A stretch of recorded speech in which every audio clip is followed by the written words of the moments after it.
여러분 안녕하십니까? 지금부터 장승쌤의 행복한 국어 수업 4탄 들어가도록 하겠습니다. 오늘의 학습 목표는 다이어와 동음이어의 개념 특성을 설명할 수 있다. 다이어와 동음이어를 구별할 수 있다입니다. 자, 그렇다면 다이어와 동음이어의 세계로 빠져들어 봅시다.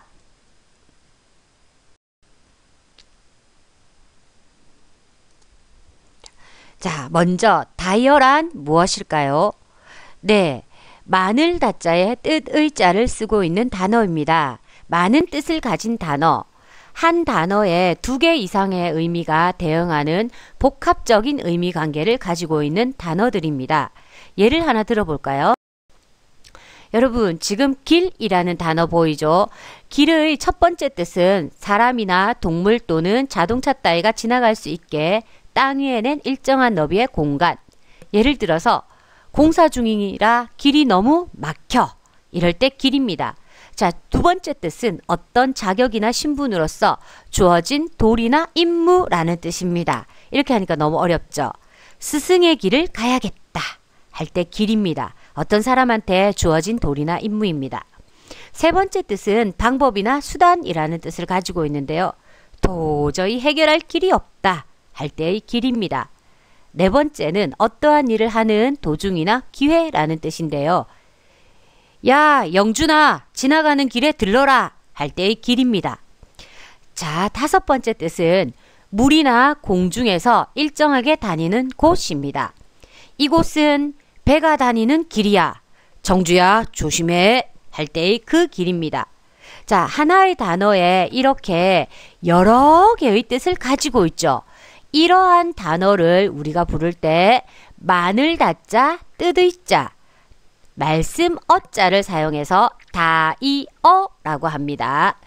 자, 다이어는 여러 개의 단어가 있는데 그 중에서 가장 중요한 뜻을 가진 단어가 있겠죠. 길이라는 단어가 여러 개의 의미로 사용되고 있는데 가장 중요한 뜻은 도로라는 뜻을 가지고 있는 그 길일 것입니다. 그럴 때 그 길을 중심 의미라고 하고 나머지를 모두 주변 의미라고 할 수 있습니다. 손이라는 단어를 하나 예를 들어볼까요? 우리가 일반적으로 손하면 신체 일부로서의 손을 생각합니다. 이것이 중심 의미가 되고요. 나머지 그 사람은 손이 너무 커서 음식 낭비가 심해 할 때 손이라는 것은 씀씀이라는 뜻입니다. 그리고 나는 이 일을 해결하기 위해서 승민이와 손을 잡았어. 이럴 때 승민이와 손을 잡다 할 때 손은 연합하다, 관계를 결성하다 라는 뜻입니다. 그리고 또 다른 손이 있죠. 농사철이 되니까 손이 너무 부족해 할 때 손은 일손입니다. 이렇게 여러 개의 의미로 사용되는 이런 손과 같은 단어를 다이어라고 부르고요.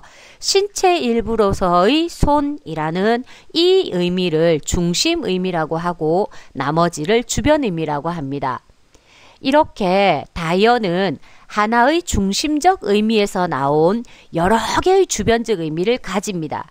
그런데 이런 단어들 사이에는 서로 의미상의 관련성이 아주 크다고 할 수 있습니다. 원래는 신체 일부로서의 손, 여기에서 갈라져 나온 다른 단어들이라고 할 수 있거든요. 그래서 그 단어가 생기게 된 뿌리는 같다라고 할 수 있습니다. 그래서 다이어는 사전에 등재될 때 하나의 표제어로 등재되게 되어 있습니다. 그래서 지금 길이라는 단어를 선생님이 내 띵띵에서 검색해 보았거든요. 그랬더니 이런 단어가 나옵니다. 지금 길 밑에 명사라고 되어 있죠. 그리고 1번 사람이나 동물 또는 자동차 따위가 지나갈 수 있게 땅 위에 낸 일정한 너비의 공간. 아까 선생님이 첫 번째 예를 든 그 길입니다. 두 번째는 물이나 공중에서 일정하게 다니는 곳. 세 번째도 역시 마찬가지예요. 이렇게 하나의 표제어 밑에 1번, 2번, 3번이라고 달아놓은 게 이게 바로 다이어라는 뜻입니다.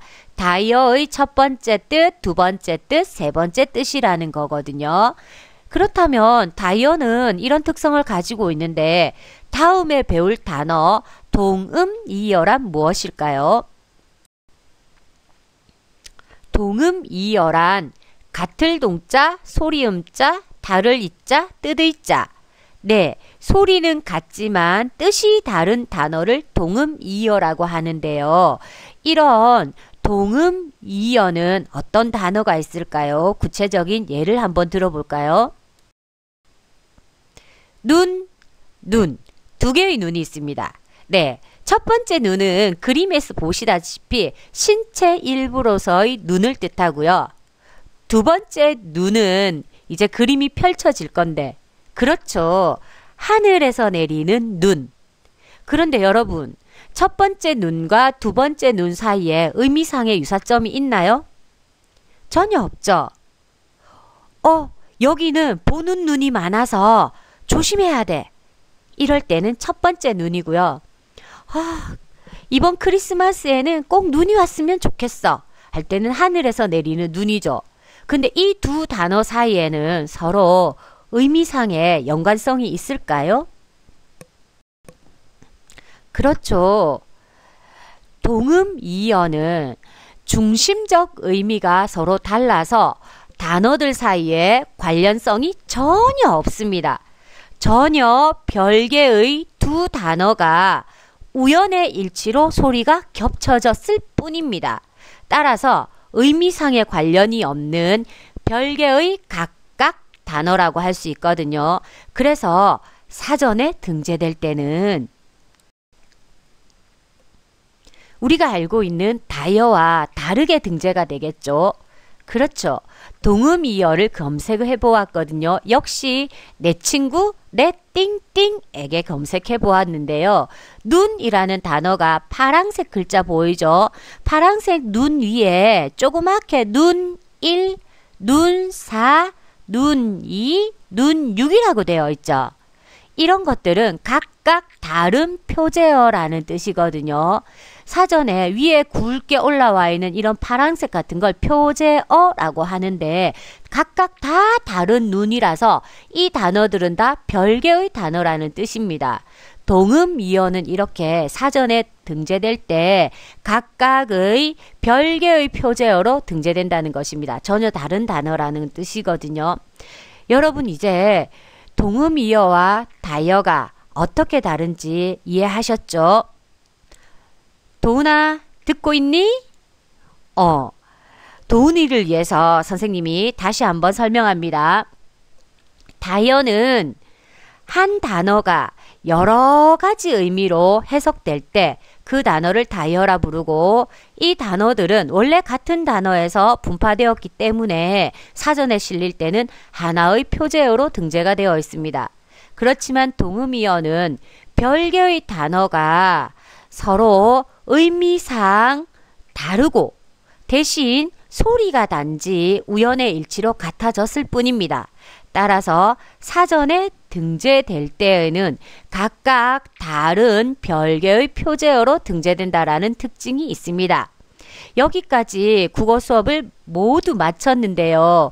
우리 전입생인 김다나 학생은 수업에 잘 따라오고 있는지 모르겠습니다. 여러분 오늘 선생님이 모두 5명의 학생들을 이름 불렀는데 이 학생들 선생님 만나면 뭐라고 이야기하는지 알죠? 그렇죠. 사랑합니다. 외쳐주세요. 자, 그러면 여기까지 장승쌤의 행복한 국어 수업 4탄까지 마치도록 하겠습니다. 다음 시간에 봅시다.